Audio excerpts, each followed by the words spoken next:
one of the advantages of doing 1994 is you don't have to live with every decision we made in the earlier movies.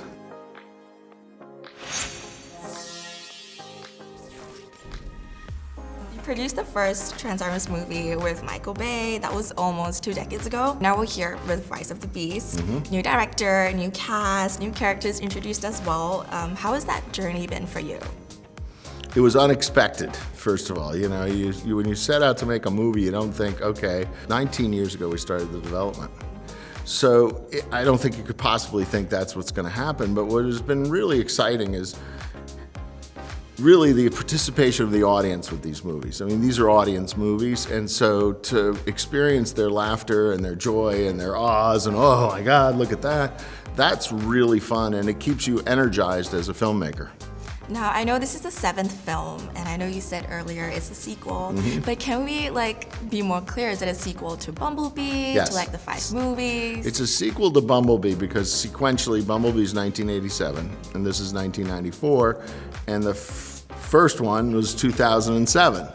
So we really look at it as a pretty continuous timeline, and one of the advantages of doing 1994 is you don't have to live with every decision we made in the earlier movies.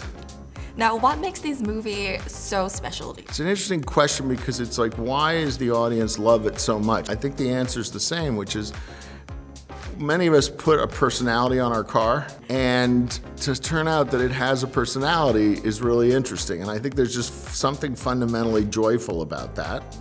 But I also think it really is a kind of thing where your imagination is allowed to go in areas where it's the only kind of thing you could possibly, all right, and then let's go to Machu Picchu, and guess what? They've been there for thousands of years, so that's really fun. Now, I want to talk about that ending about Noah at the interview. It completely excited me, also shocked me. You mentioned earlier that Steven came in with this idea, this direction in mind. How did that conversation with him go? That's the sound of the police. That's the sound of the beast. That's the sound of the police. He very early on brought up G.I. Joe, and my reaction was, listen, we've thought about it a lot. I'm very open. How do you think it works? And he wasn't sure at that time. So what happened was, as we were taking the script and making it, including his world point of view, his emotional, how he looked at the beasts, for instance, because he grew up with them. He had a very specific thing. So what happened was, we kept coming back to G.I. Joe and going why would they know, first of all? Because part of what we've tried to do in every Transformers is no one's supposed to know they were here, other than in the 4th or 5th one where they do know.